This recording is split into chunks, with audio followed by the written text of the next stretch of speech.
Welcome back to Beautiful Wreckage. I'm Rachel. And I'm JD. Okay, so today's podcast is going to be a little bit different. We're really just going to be talking. Mm-hmm. All right, so Justin. Yeah. Has the fact that I have FND changed our life together? Yeah.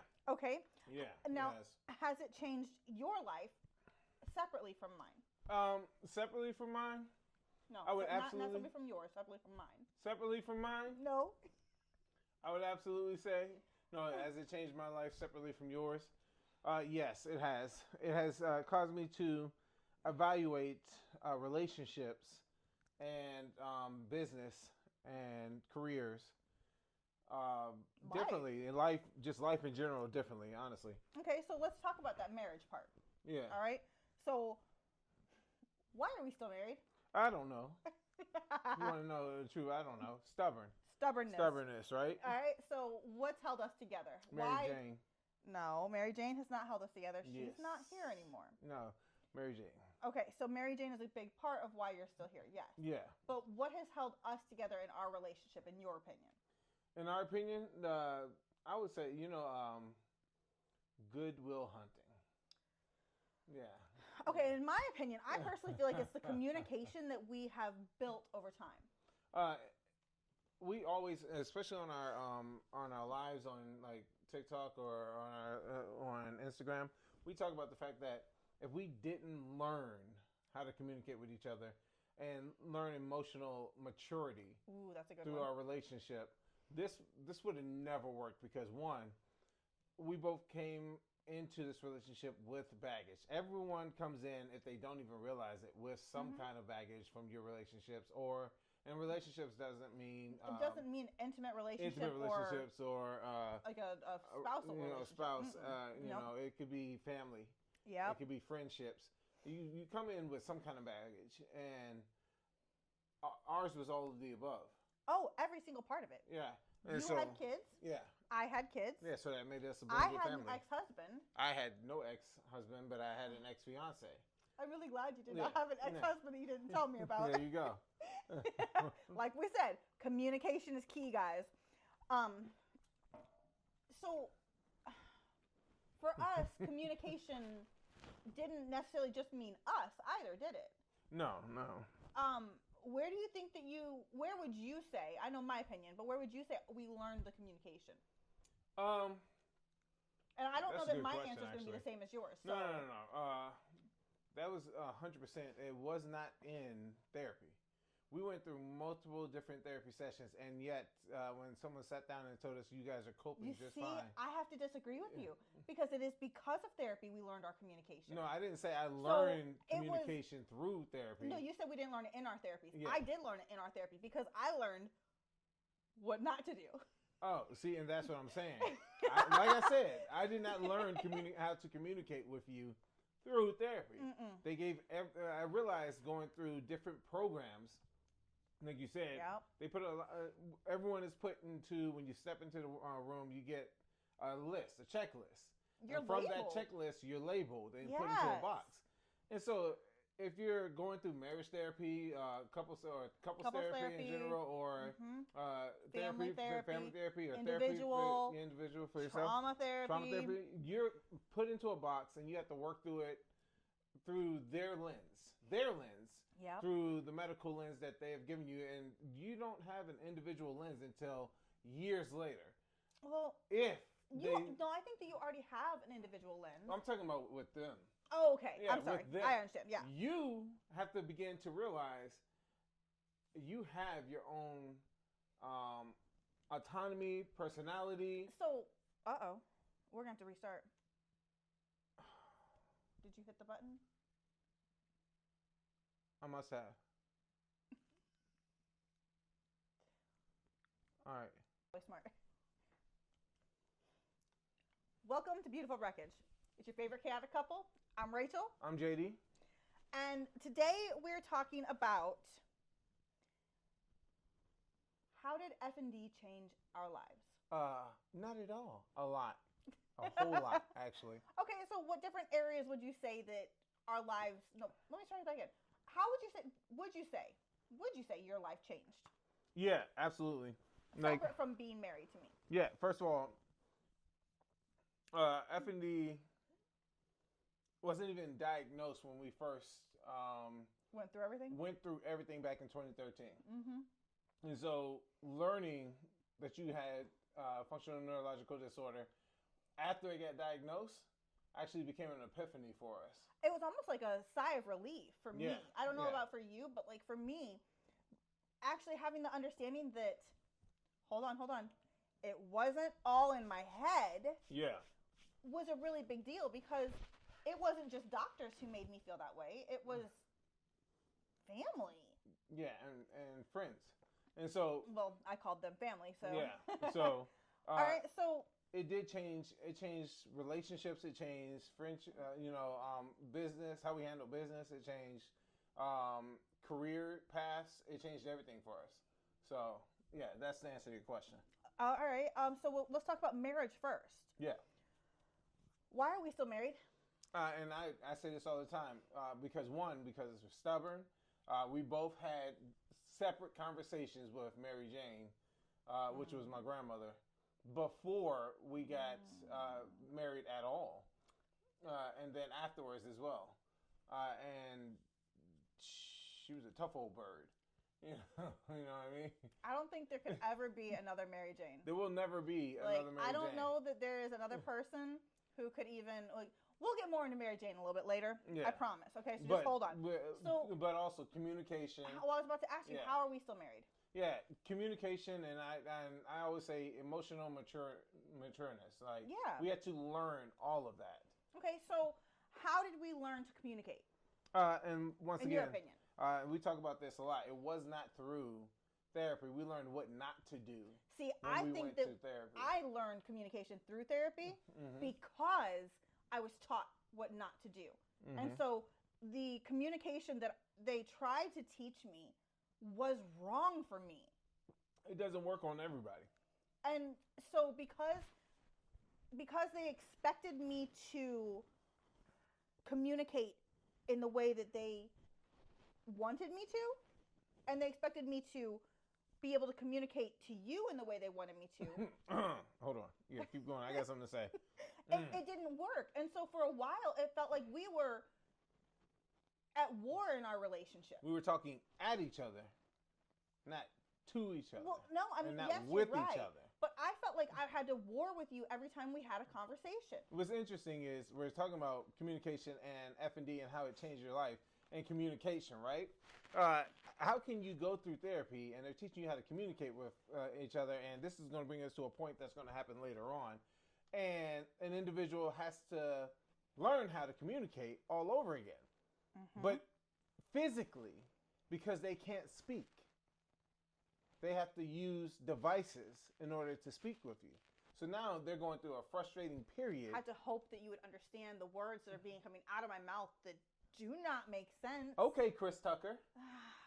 Do you understand the words that are coming out of my mouth? I didn't understand them, so how could I expect him to? Yeah, for a minute we had to, and when people ask us all the time, why you make fun of, or why you think this is funny, or why are you always using humor? If we hadn't involved humor in we've been married for 12 years. And I will tell you, if you didn't know the story, what happened to Rachel happened after after 6 months? 7? No. We were not to our first year anniversary yet. Yeah, we had never made it to our first year anniversary, and the incident that happened to Rachel happened. I can even make that even more of a shock for people, I guess. Yeah, you hadn't seen me most of that time. Exactly. You were gone for most of our first year of marriage. You were at basic training. Yep. AIT. Yep. And then you deployed. Yep. All one after the other. I don't know how I ended up pregnant. Well, I know how you ended up pregnant, but... and we can all guarantee that she is your daughter. Through communication.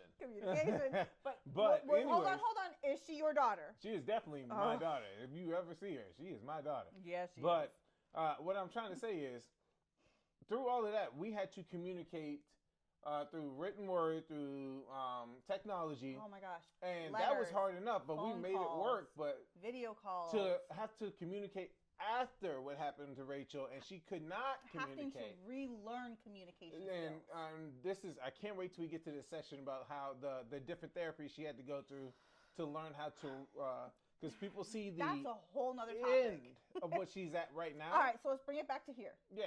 Okay, so Tangent. I'm Woody sorry. whoop. Woody whoop.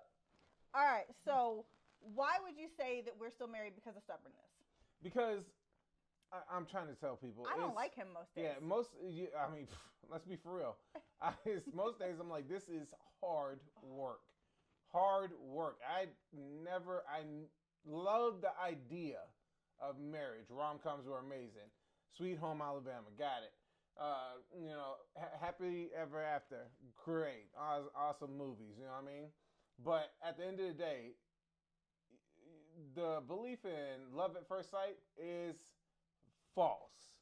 You can't, when you think of love at first sight, you meet the person, you love them, but you have to learn how to love that individual every single day because they're going to change every single day. Let me take this back to Mary Jane really quick, because one of the things that she told me is that love at first sight may be real, but that appearance isn't going to be there in 15, 20 years. And so are you still going to love him when he doesn't look the way he does right now? Are you still going to love him if, hold on, this is the best thing. Are you going to love him if he's bedridden? That was the question she asked me before we got married. Yeah. Did that happen to you? Yeah, I was bedridden for 3 years, but most people don't know that. Did I love you through it? Yeah, did I love you through it? It was some hard times, like if you can't love a person, that you have to bathe, yep, that you have to change, that you have to brush your teeth, then that's hard work. Like, talk about being stubborn. I'm gonna be really, really raw here with you guys. I had to change your potty chair. Yeah, wow. Okay, that's out there now. Well, no, but it's the truth. It's the truth. You couldn't get to the bathroom. I was non-weight bearing. Completely non-weight bearing. People want to know, I was non-weight bearing. But it wasn't just that. After the first surgery, and you went into the second one, we weren't going to let you try and transfer to a chair and have what happened the first time happen again. Yeah. And so we had to make the choice through communication that you were not leaving the bed. And the doctors were saying the same thing. Oh, it was like, it's not happening. No, do not let him Do not let him leave the bed.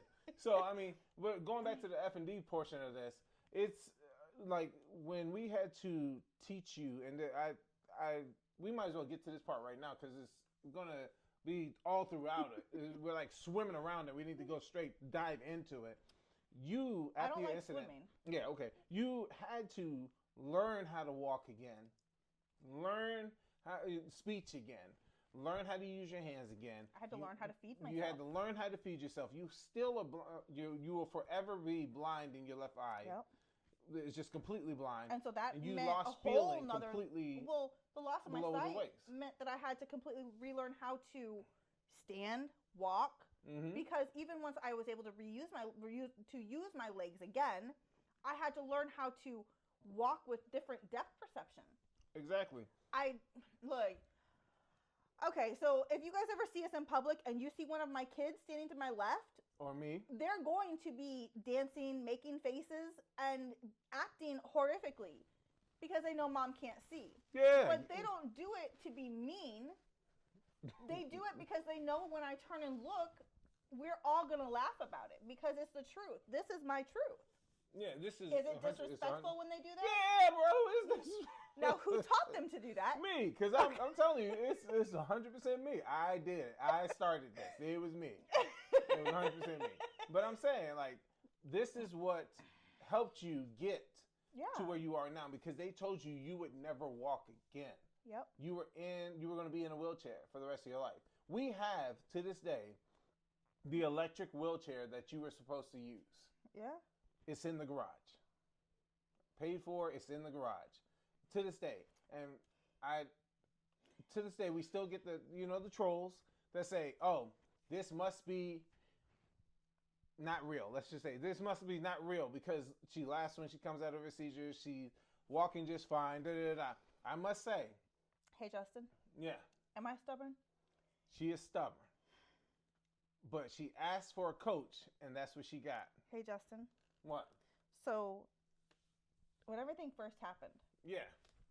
what was the one thing when we came to Virginia I told you I wanted to do with my daughter? Hold on. You asked me to sneeze. I mean, achoo! Achoo! Okay, so let me ask that question again. Hey, Yeah. Justin. Yes. When we moved back to Virginia, the one thing that you said to make sure I did. I'm sorry. To make sure I did. The one thing that you said that you wanted me to make sure you were able to do was to walk on the beach for a few steps with your daughter who had just learned how to walk once she started walking, and you learned how to walk. It wasn't like you guys could walk far, but y'all wanted to be able to learn how to walk on the beach together. And what happened when I did that? When you did that, I videotaped that because it was a proud moment for you and her to be able to take a few steps on the beach. I still love that video. That video, I still have it on Facebook. Whew. But let me explain what happened with that video. The arraignment... Was there a miscommunication somewhere? There was a miscommunication somewhere. Sorry. She had some miscommunication. We'll just say her bathing suit. She had a malfunction. But anyways, that same video was used by the perpetrator's parent in the court to say what trolls are saying online. She's not that bad. She's not that bad. Look at her. She must be faking it. She's just fine. That was a year later of physical therapy to get her to learn how to walk again. And this parent knows that her child tried to take the life of that baby and my wife. So we're going to leave it at that. Because that's all you need to do. Go look up Rachel Poole 2013. We're talking about how FND changed our lives. Yeah. And this was huge. The big thing for me was I knew that I had to be stubborn about it. Yeah. I knew that I had to make the decision to every day fight, to push myself, to do more than what my body was able to do so that I would be able to do more the next day. Yeah. Now, every day we got up and worked. After the walk on the beach, what the video doesn't show is me collapsing onto the blanket and laying there for about an hour before I was able to get up and make it to the car. Yeah, and that was it for her. It's one of the things of social media. You're able to edit life. Thank you. You're able to edit life to where you want to see. Where you want to share. What you want to share. Yeah, where you want to share the most perfect part of the life. But at that time, we were like, we're not going to show people the toughest part of our life. We want to show them the inspirational part of the life. And now I want to say this, but now we're showing the real. We're showing the raw. Not the real. We're showing the authentic. Yeah. Everything raw, no matter what. And what you see is what you're going to get, because when people actually meet us out in Virginia, when people meet us, they go, "Oh my God, you guys are actually." We've been followed in the stores, and they go, this actually happens to you. You're actually like this. You're really nice people. You really do this. You talk to people. You speak with us. These things happen to you, and they see Justin act out, and they're like, "Oh my gosh, you really are a public menace." Yeah, you really are a public menace. Like, you really are. Everything that we see online is how you are in real life, and we're like, "Yeah, that's it. Would you like to hang out sometime?" So we're talking about the stubbornness and the realness. So let's go back to Mary Jane really quick. Stubborn.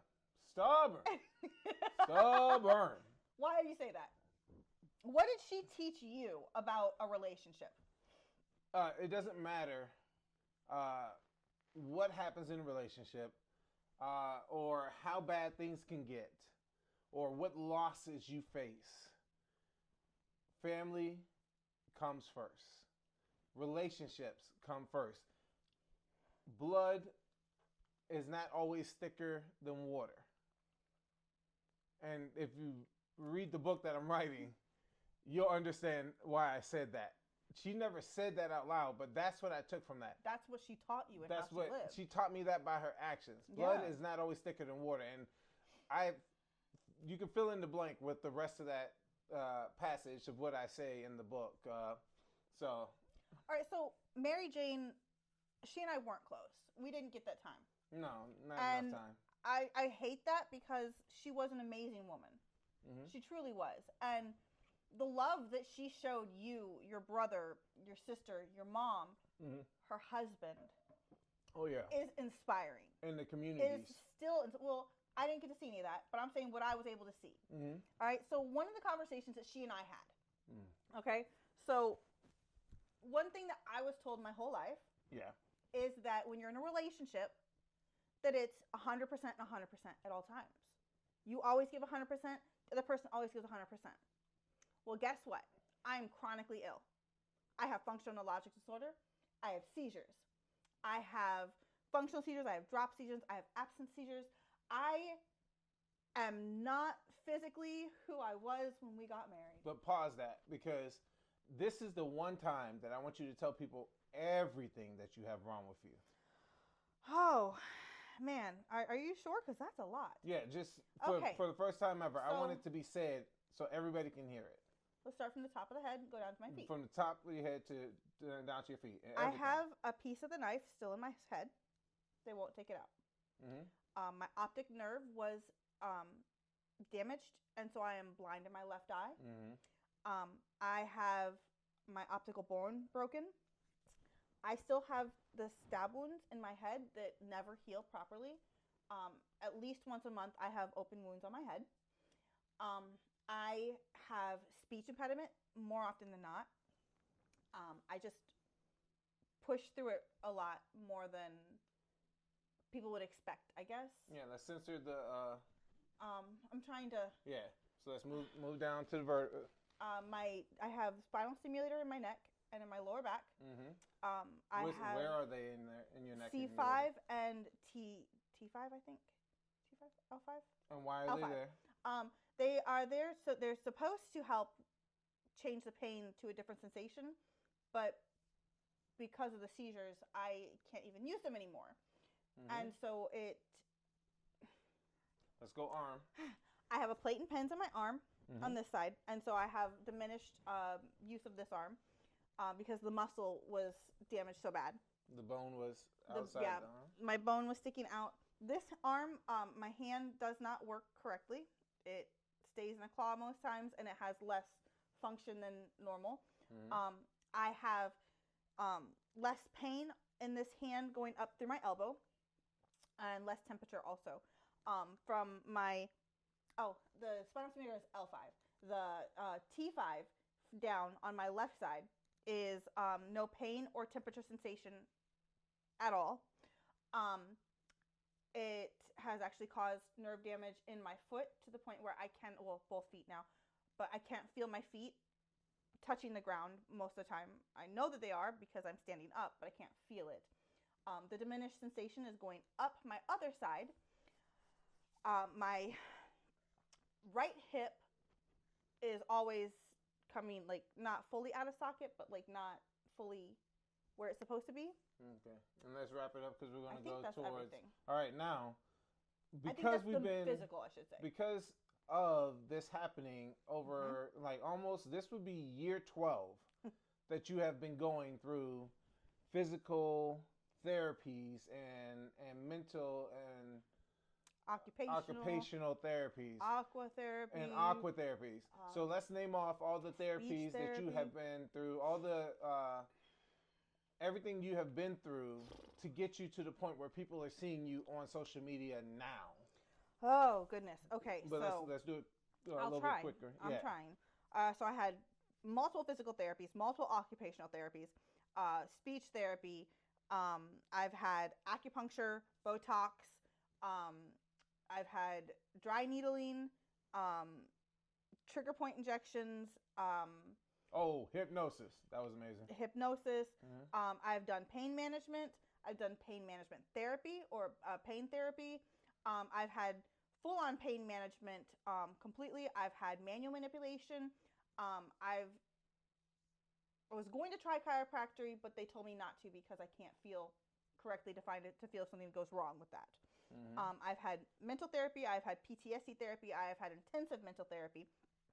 I have gone through some of the cognitive behavioral therapy.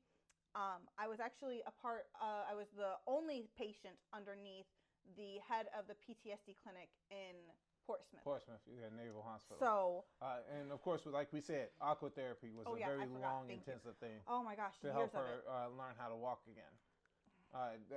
You were on that treadmill, and that's in the pool for a very long time. It was about 2 years that they did that before TRICARE said it's not helping. It's we're not not helping paying anymore. So we can't pay for that anymore. So yes, when people see her now, and I'm getting to this now. When you see her now, and you come on the page and you go, "Oh, this cannot be real. This because this is not what it looks like for me." No, remember, when you come to this page, it's a looking glass, not a mirror. It's a looking glass, not a mirror. The things that we've gone through over a 12-year span, you're only seeing maybe back as far as 3 years, not 12. 3 years.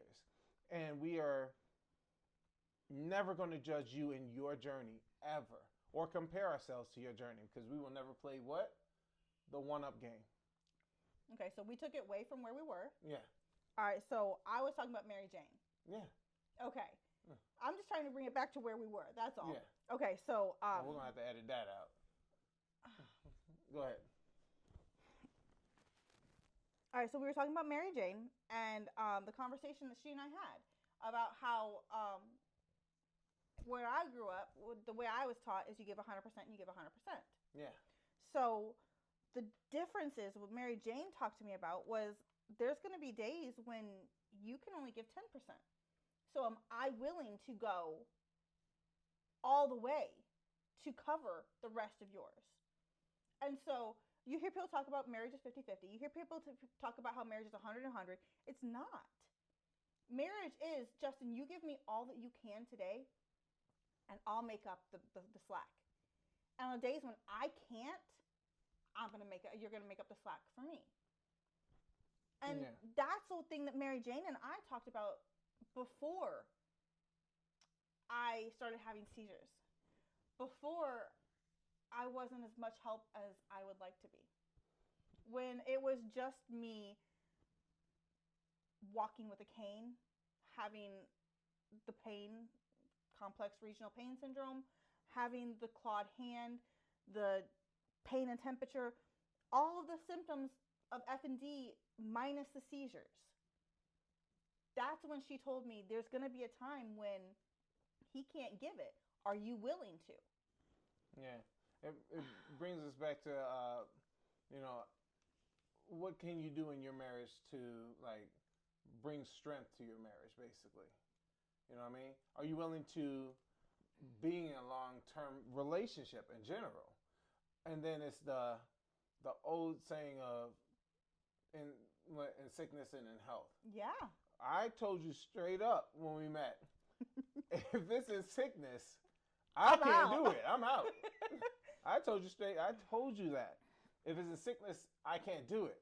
But then, because you asked me when we first met, could you be with somebody who had a child that was extremely sick, as far as mental health-wise or physically? And I told you I grew up around that. I know what it takes, and I worked around that, and I have the passion to work with people like that. But to have it in my own home and 24/7, I have so much heart for people who can do that. I don't think that I could be on edge like that every day. And then, God was like, "Hey, nice speech. Surprise, surprise, surprise. This is what you're going to get now." And to his credit, I was like, I'm going to run in my mind. How'd that work for you? My body didn't listen. I was like, I'm going to run. My body didn't listen. Let me ask you a question, please. Do you feel responsible? Yeah, I've always told you. Having functional Yeah, I could disorder? beat you. I could beat you to the question. To the answer. I always told you I feel responsible for what happened to you. Why? And because most people will be like, "Oh, how did she get it?" Well, once again, Google Rachel Poole 2013. I feel responsible because, and this is the interesting thing. Before I met you, I rose my hand to join the military. Mm-hmm. I asked you to stay in Virginia when I was going to get sent to Texas. I asked to deploy. I showed up to my duty station a week early, found out that my unit wasn't going to deploy, and so I asked to deploy. And then after what happened to you, I called one of the family members, the first family member I called, and they said to me, their very first words they said to me was, "This is all your fault." So yes, that has never left my mind. I completely felt like it was my fault. Even after the second family member of yours, both of these were your family members. After the second family member said, "It's not your fault. We'll take care of it."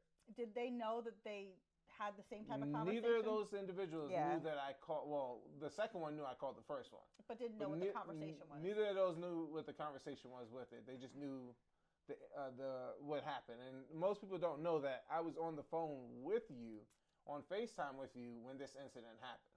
Yep. So you developed functional neurological disorder around that time after the incident, but they didn't diagnose it. Yep. And because there wasn't a proper diagnosis for it until 2021. And I was diagnosed in 2022. Yeah, you got diagnosed in 2022. So, Justin, who is at fault for me having functional neurological disorder? Me. No. Justin, who is actually at fault? Me. No. The person who is at fault for me having functional neurological disorder is the person who took the knife and stabbed me over 20 times. Yeah. You did not do that. But no, I need to have you say this. He would have never been in your life had I not joined the military, been his roommate. So he would have never been in my life if I would not have married you. Yeah. Me. So Justin, who was at fault?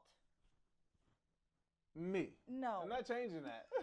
It's like even the therapist was saying, "Justin, who's at fault?" And it was 4 years of the same 5 years now with the same therapist, and he's like, "Hey, who's at fault?" And I'm like, "Yeah, me. Somebody said it was me. I said it too."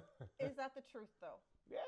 Justin, look, we might as well move on because this answer's not gonna change. Okay, so the honest truth is, no, Justin, you did not cause this. It's cause and effect, though. No, it's not. For everyone else, no. You wouldn't be at fault. For me, so here's the thing. I take on everything. Here's the question I have for you then. Are you sure it's not karma? Is it my fault? Am I to blame? This is some good lemonade. No, I'm being serious. Is it my fault? Am I to blame for what happened to me? No, you never did anything wrong. You let him borrow your vehicle. So I let you borrow my vehicle? No, you let him borrow your vehicle. Him. So who's at fault? Him. Okay, look. Moving on. All right, so we've been married for almost 13 years now. Yeah, almost. Okay, so did love find us? Were we like fall in love, stay in love, happy in love? What? Love found us? That's not a real thing with us. No. Okay, so what happened with us? How did we fall in love and stay in love? That's a question for you, bro, because to be honest with you, do you remember any of it? No. To be honest, I don't know. All right, so let me ask you a question. Did we work every day to stay in love? The reason why I am in love with you, I didn't fall in love with you. I don't fall like you do. You have seizures, you hit the ground. I fall like gracefully. That. No, yeah, okay. Look, the truth is, I didn't fall in love like that. Like, I saw a person that put everything they had into this family. And for me, that meant a lot.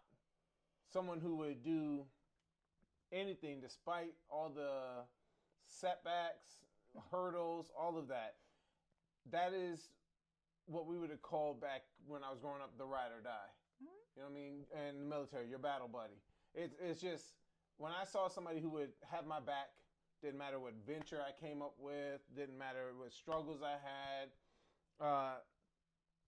despite, it didn't matter, ethnicity, financials, nothing mattered. That's what mattered to me. I looked past everything once I saw that person seeing me for me internally.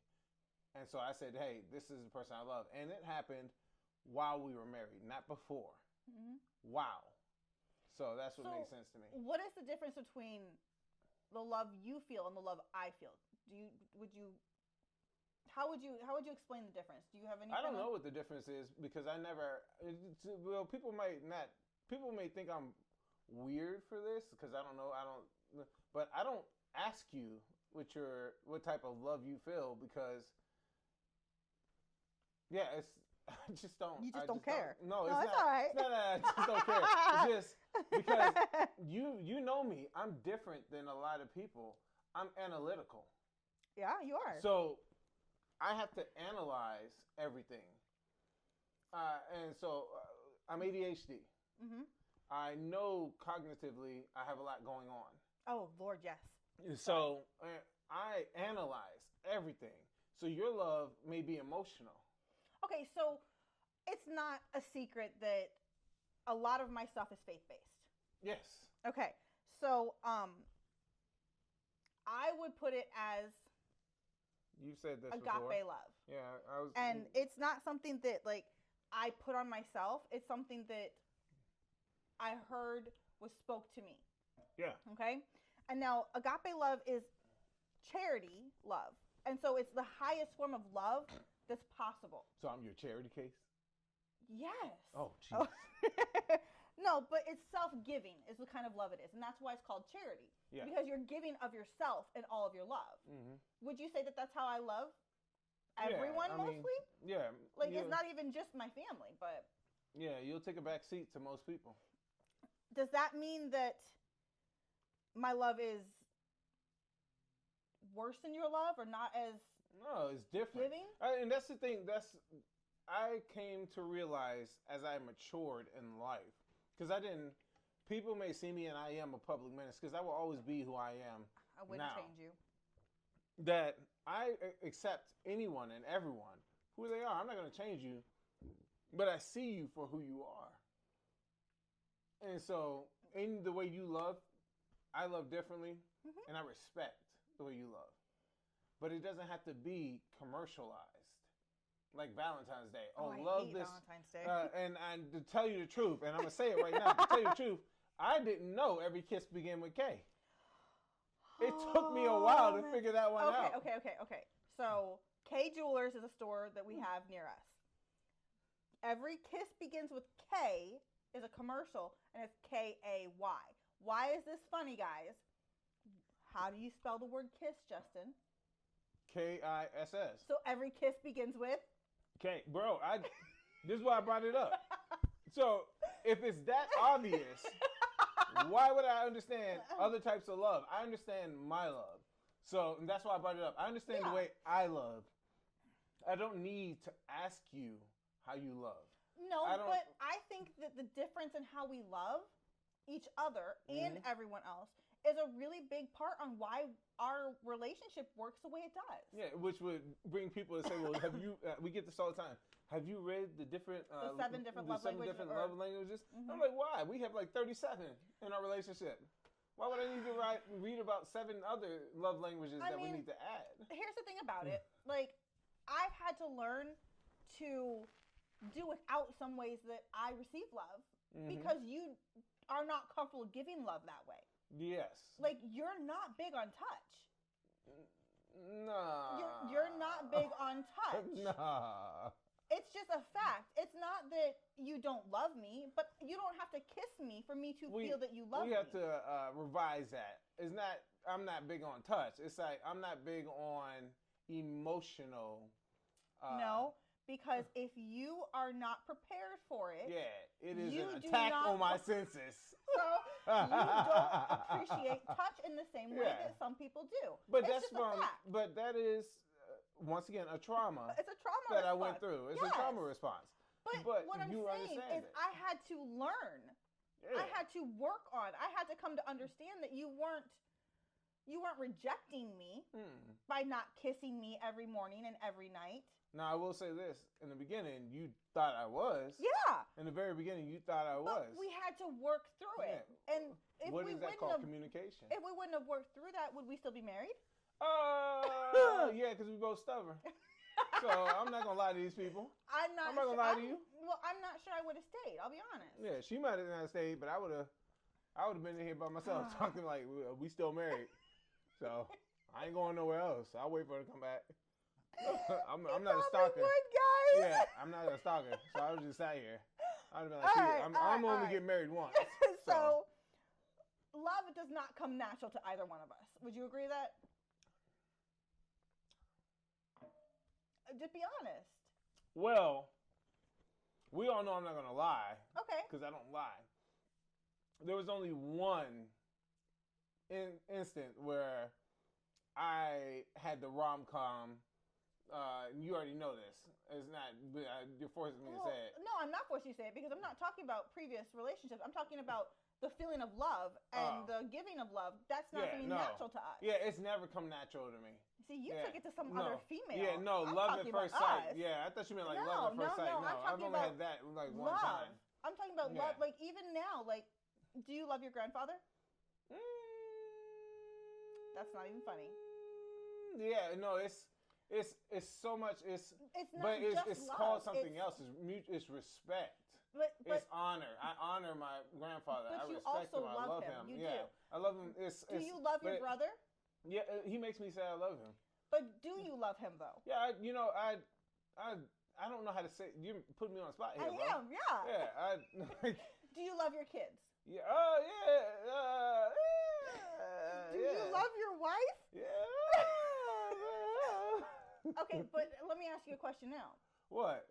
Are you working on a relationship because you love your brother?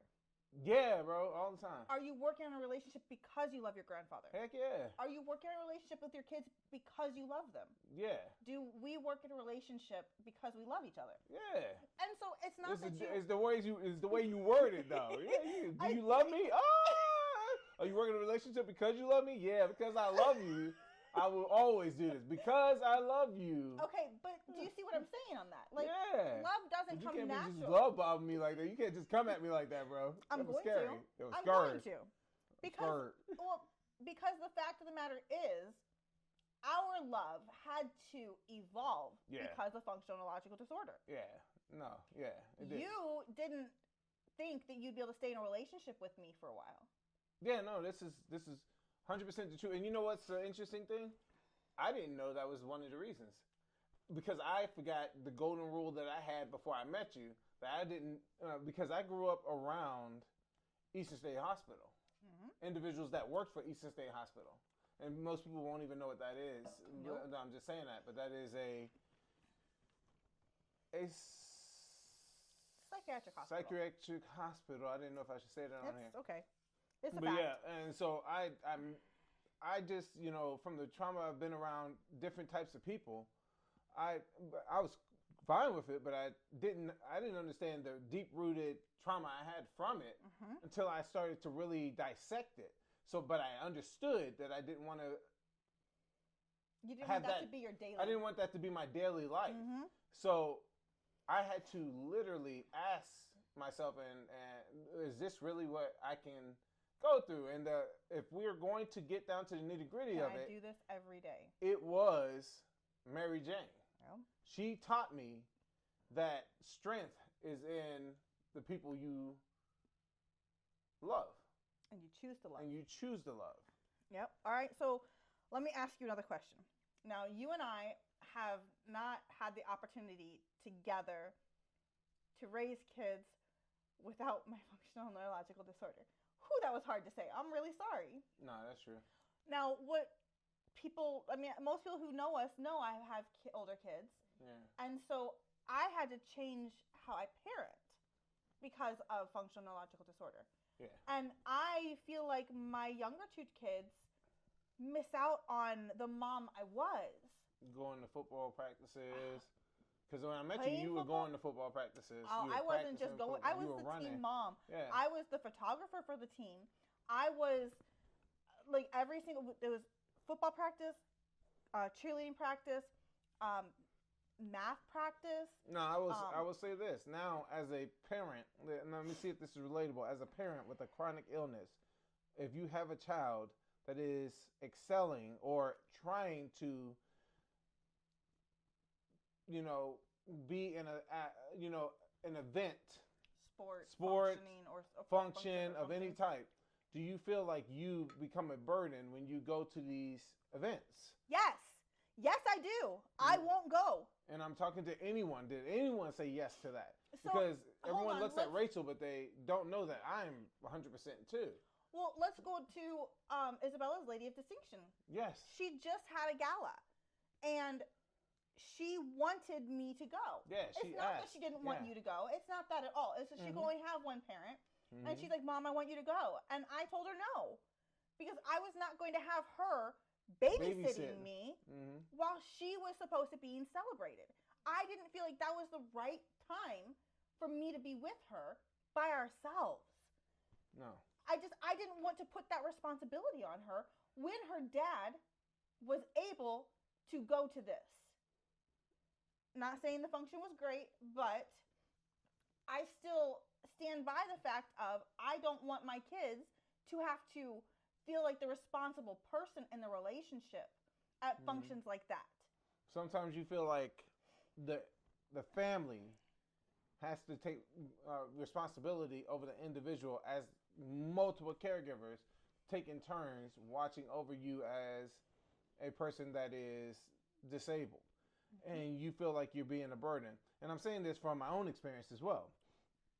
And you think that it's not fair to them, but what you don't understand is that we choose as a caregiver, I'm saying it now, not as a disabled person, we choose to be there for you, because we could choose to leave. I get messages all the time about individuals who are in relationship, or who were in relationships or had families, and these in the spouse, the family, the significant other, the children left. So I'm trying to tell you, it's about who you choose to have in your life from now on. It's a positive thing. You get a choice. You still have a voice. Yeah. That is important. I know that as the person with the more obvious disability, is that a... Yeah, yours are more obvious. I tried not to show mine. Okay, so with the more obvious disability, I've had to actively choose to not have people in my life that were not good for y'all's mental health, my mental health, that were not wanting to be a part of our whole life versus just the social media happy moments. Yeah, because that's what it is. Yeah. If you're in let's be honest, I grew up in the social media age. I did not. Yeah, so if you're only there for the clip art part of our life, but not there for the tough parts as well, or the quiet parts, or the parts where I am alone with my thoughts, and you give me a call and say, "Hey, are you okay?" Then that's not the type of relationships I want. I want relationships that are thick. And not just, what do they call? You want to be the tree where you have the roots. You want people that are roots and branches.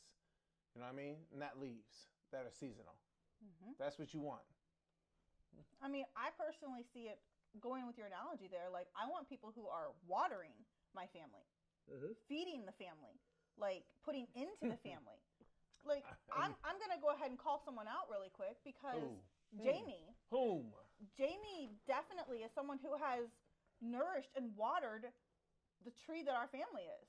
Not just one of us, all of us. Yeah, how do me and Jamie get along? Y'all butt heads, and they're the same person in different bodies. It's absolutely horrific. We're basically brother and sister.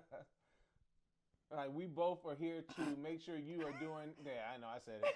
We're basically here to make sure you are, you guys both, like, 100% well, of no, you who guys, you want to be. You guys both make it a priority in your lives to make sure that I'm living a full life.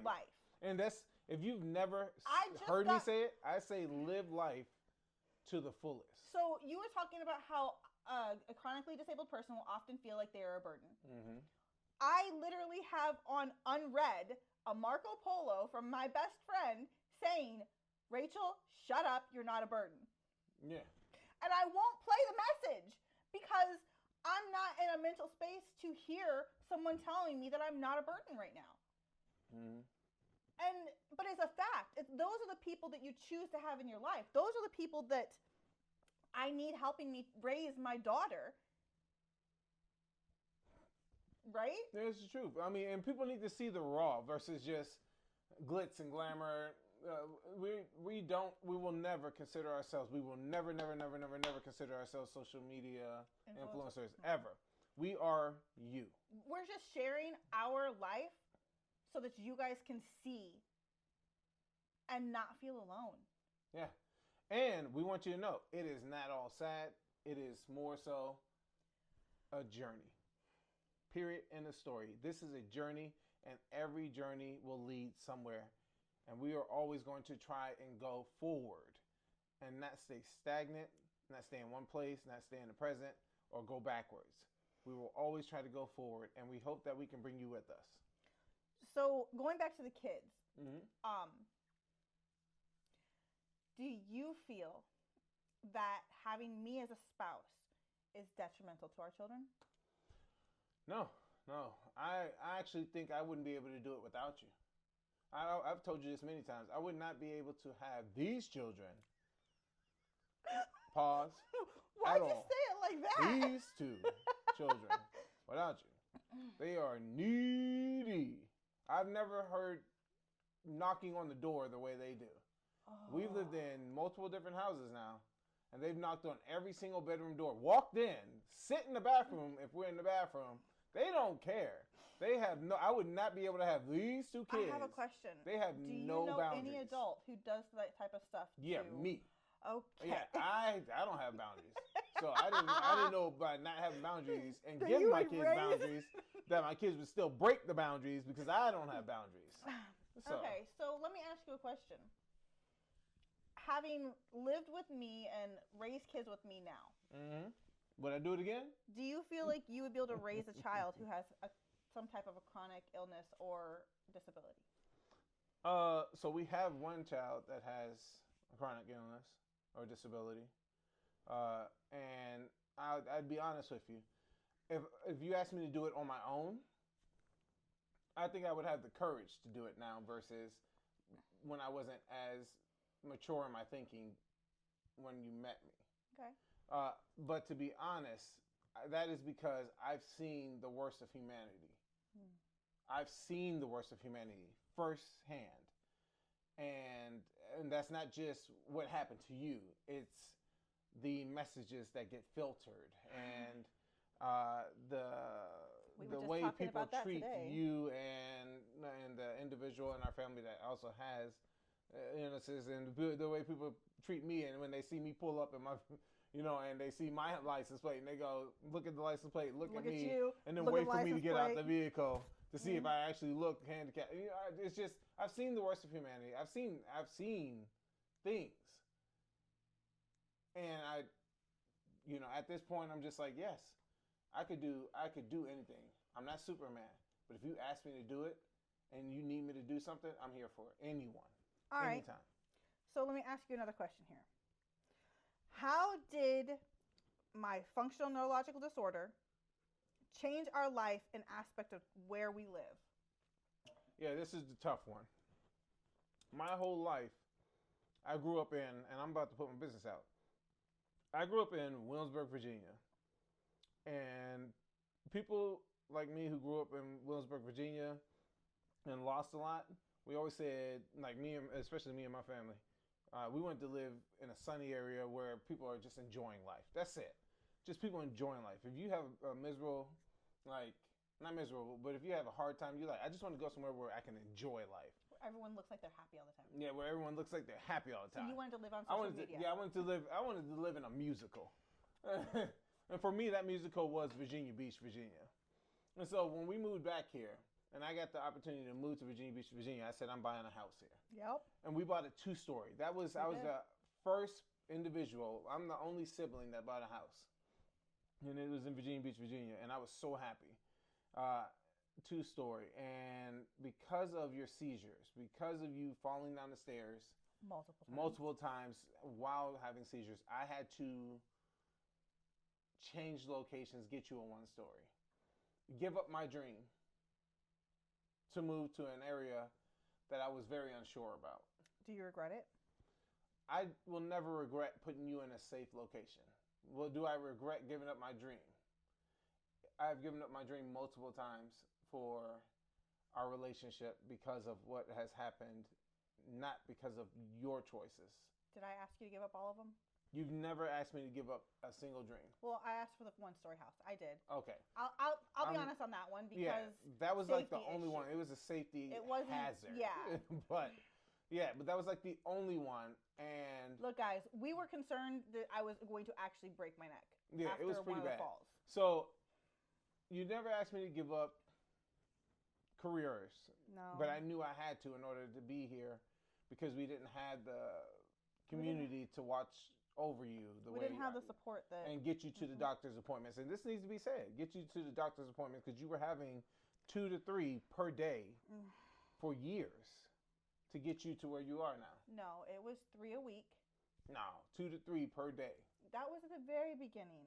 Yeah. Once we moved here, I broke it down to 3 per week. Mondays, Wednesdays, and Fridays. Trust me, I remember. So that I could get to so work. you would go to work Yeah. on Tuesdays and Thursdays. Dang it! Because in the very beginning, you were having 2 to 3 per day, well, and I was getting in so much. it wasn't even just that I had 2 to 3 trouble. appointments per day. Did you know that when you're going through intensive therapies, it's not an hour-long appointment? No. My physical therapy and occupational therapy were 3 hours long. Yeah, each. bro. And so no, I could only have 1 appointment a day on those ones because of how long they were. And we're not. And you see, this is when I say 2 to 3 per week. We're not just talking about Rachel herself. Oh no, You're forgetting there was a baby Newborn involved. Mm-hmm. There was a newborn involved. So it was wild. It was the wildest thing, and I got in so much trouble because you got to remember I was still in the military, and so I had to have documentation. I had to be back, and she couldn't walk. So yeah, I know this is getting long and drawn out. Appointment sheets. The appointment sheets were ridiculous. Daily. I don't know if anybody can relate to that. It was daily appointment sheets. Hey, where are you at, pool? You know what I mean? All of this stuff. And I'm like, bro, I can't. So it was the most stressful time of my life. And it was all my fault. Yeah, I don't know about all that. But when I got out, if you're going to take the blame, I'm going to. But when I got out, it was basically she broke it down to about 2 to 3 per week for about 2 to 3 hours, and I still couldn't make that work because there was still a baby there. She would be exhausted afterwards. So especially after aqua therapy. Oh, yeah, it was wild. So yeah, you've never asked me to give up anything to sum all that up, except for the house. But I knew if we were going to make our relationship work, eventually I would have to give up some things. Now, did I give up some things? Yeah, you gave up a lot. Okay, I just want to. Do I remember what they all were? No. Well, I just want to make sure that it's not like a one-sided relationship, and I want to make sure that everyone knows that that's one of the things that you and I have worked really hard on, is to make sure that we have an equal relationship, even though I'm not a full equal partner anymore. In the aspect of what I was when we first got together. Yeah, that was something that bothered me in the very beginning, because one of the relationship conversations that we had, and I know a lot of people might be in an uproar about this, is I came from nothing. I was homeless and all this other stuff. I said I always wanted to be in a relationship where both of us contributed financially, and you did in the very beginning. And then this happened to you, and so it was a struggle mentally for me to realize that, yes, you're going to be the breadwinner. At the same time, you have to be at all these appointments, and you have to be at home, and you have to be at work, and I would ask for help from people so that I could be and get education and do all this stuff, and there was no assistance. And we would have to search for assistance, and we weren't finding the right ones. So it was a struggle. Next question. How has our daily life had to change? We spend a lot of time together. We're together all the time. All the time. When people go, where's your husband at? He's getting a break finally. Yeah. I'm going out for once. You know what I mean? Like, you have finally given me permission. That is not true. Finally given me permission. I've finally given myself permission to go and spend time with people I have neglected to spend time with over years. Now, is this something that I've asked you to do before? Absolutely. Is this something I have encouraged you to do before? Absolutely. Is this something that I have told you? Absolutely. Sorry, that is our time for today. No, I'm joking. No, it's actually not. Yeah. I apologize. Is this something that I have told you that you need to do for yourself? Yeah, you for have. your mental health, Yeah. for your physical health. But for me, and people are starting to realize this about me, I'm type A.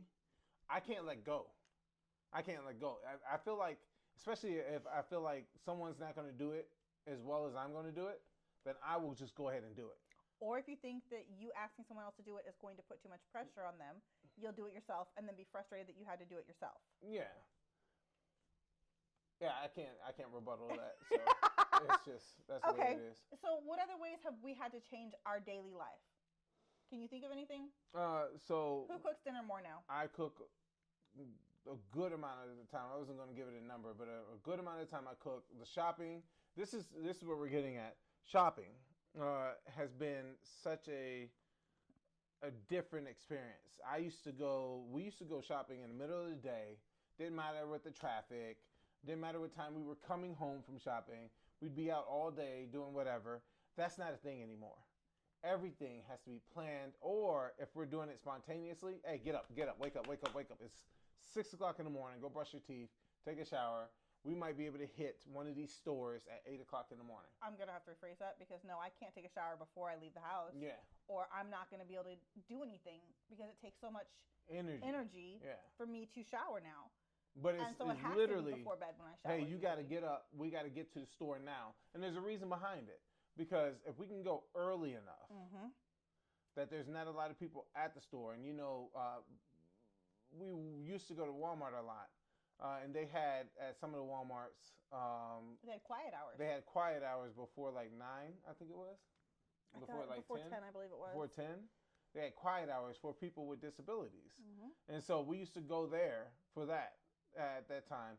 But now we can go to BJ's, and Costco's opens at 10, but it really was Costco, because of how big it is. It opens at like 9:45 sometimes. But with how big Costco is, we're able to separate from other people most of the time. To where it's not as much activity. It's not as... And so we're able to map out, now that we know all the stores, where we're going, what we're getting, what do we need. And we literally plan out our meals for the week or the month. Let's say you're having a really bad day. Yeah. And I can't drive. So how do we get our food? Well, because we have...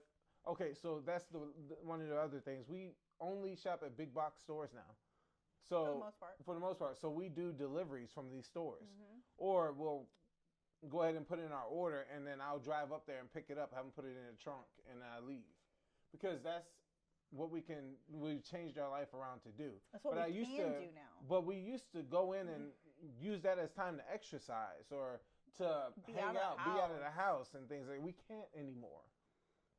And if it's a rainy day or a hot day, or we know we're going to be passing trees, which is a makeshift strobe light, we know we have to be careful about what we're doing. And heaven forbid, if there is any kind of an accident or emergency vehicle, oh boy, trying to get the music turned up as fast as possible. And not trying to be fun, and this is not mean to you at all, so please hear me first. Being yelled at to put your head down, whether it's from my husband or one of the kids. Most likely. It's a jarring, I have to realize what's being said before I can do the action. You know when somebody says duck and they go what? Yeah, that's her. You'll be like, hey, put your head down. She'll be like, what? And look right at the emergency vehicle, and then all of a sudden, boom, and you're like, bro, I said put your head down. Put your head down. Right, but just because you said that, my brain didn't comprehend until, oh my goodness, there's some flashing lights. That's not a good thing. Yeah, and for me, it's like I'm trying to hold on to the wheel, turn on the music, pick some music, because it's got to be the right amount of the right type of music. It's got to be loud enough. It's got to be loud enough to cover up the sirens. And I can't do anything about the flash because I can't jump out the vehicle, still drive it, sit on the windshield, and block her side. I would love to see him try this, guys. Yeah, ride the whip. What is it? Ride the whip or something? Yeah, I can't do any of that. So. All right, so let's close out here, and let me ask you a question. Hey, Justin. Hey, Rachel. Has me having functional neurological disorder changed your life? Yes, completely. Everything about you having functional neurological disorder has caused me to revolve my life around you. I'm sorry. Yeah, and I've never said it out loud. This will be the first time I've actually said that out loud.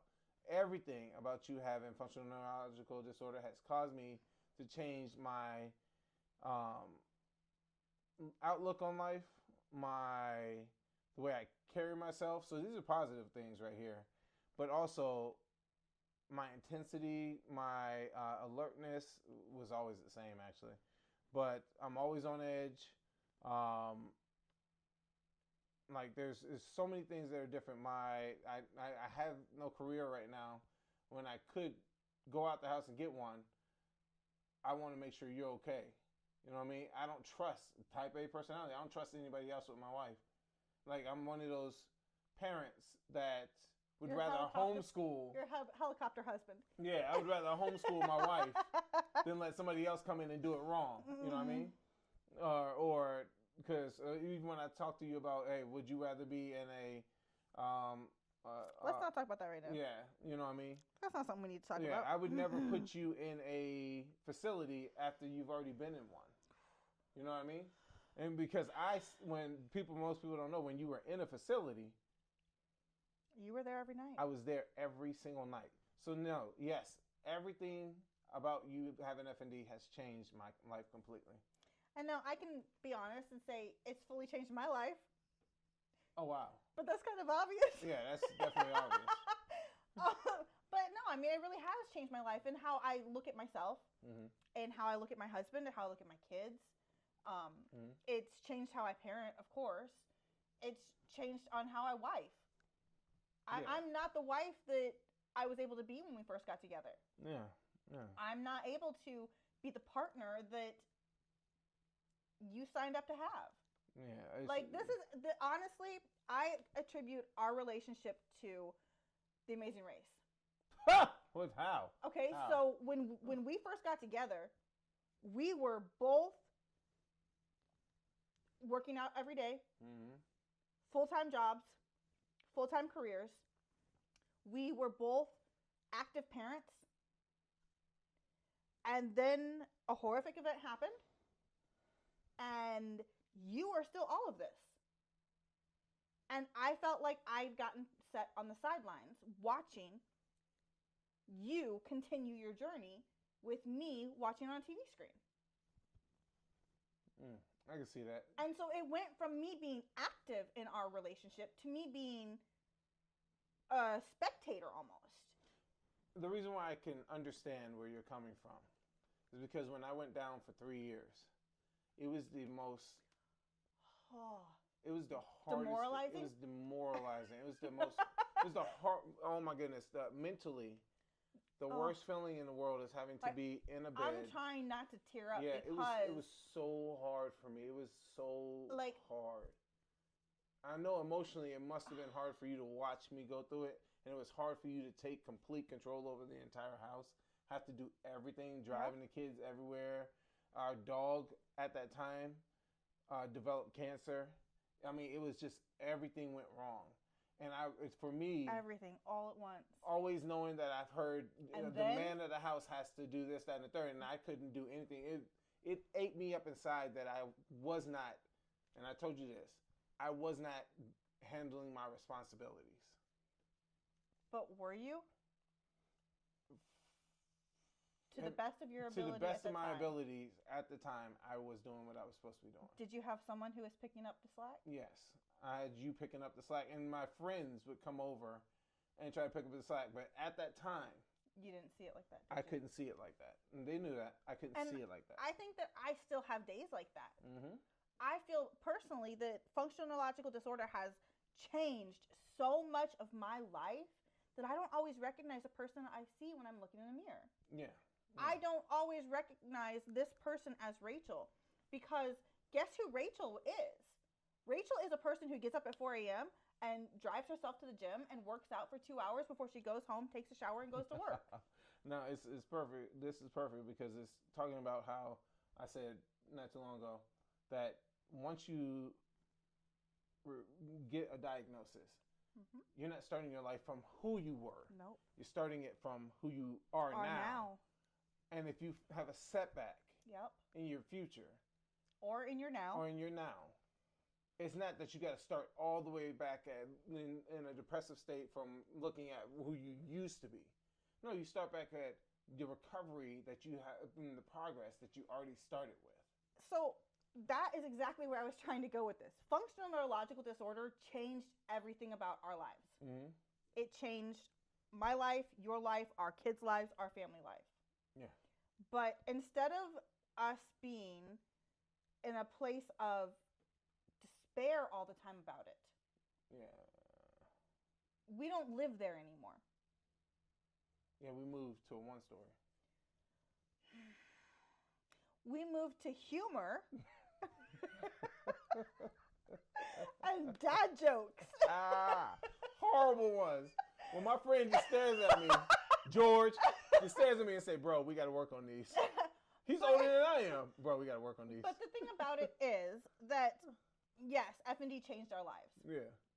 But instead of staying in that place of depression, that place of negativity, Mm-hmm. I personally feel that every day we work to be in a better place than we were. Not necessarily the day before, but the last day that we were not in a good place. Yeah, and that's what it is. You're just going back a few steps, backsliding. When you backslide, you go back a couple steps. And so I'm not trying to be better than I was when I was still in the nursing home. No. Because if I was there, you'd be yelling at me every day. Every day. With my permission, but still. You said you wanted, I said, do you want a loving husband or a coach? No, and they I told you were never going to walk again. So you said, I need a coach right now. I told you I needed a drill sergeant. You said, I need a drill sergeant someone right who now. was going to force it out of me. And I don't know if we said this yet, but I said, okay. Next day I showed up with 2 dozen donuts from Krispy Kreme. And I gave them to the nurses. I said, it's going to be loud. It's going to be loud today. We're going to have a long day. And do you know what? I made it 3 steps that day. 3 steps when they didn't expect any. And the next day, I made it another 3 steps. Mm-hmm. And then the next week, I made it down the hallway. Mm-hmm. And so that's the moral, I guess. But that's what I want for my journey, and I hope that you're able to get from your journeys. Whether you have functional neurological disorder, another neurological disorder, a seizure disorder, a chronic illness, an invisible illness, or you know what? You're having a bad day. Be a menace to your illness. Just be a menace. I will not be a menace to anyone because I have enough of a menace sitting next to me. Yeah, but everybody needs their own private menace. But what I will encourage everyone to do is be better today than you were on the last day when you were not doing well.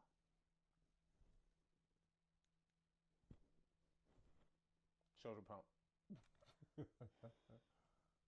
Thank you for joining us. I'm pretty sure we're out of time. This is Beautiful Wreckage. I'm Rachel. And I'm JD. Thank you for joining us.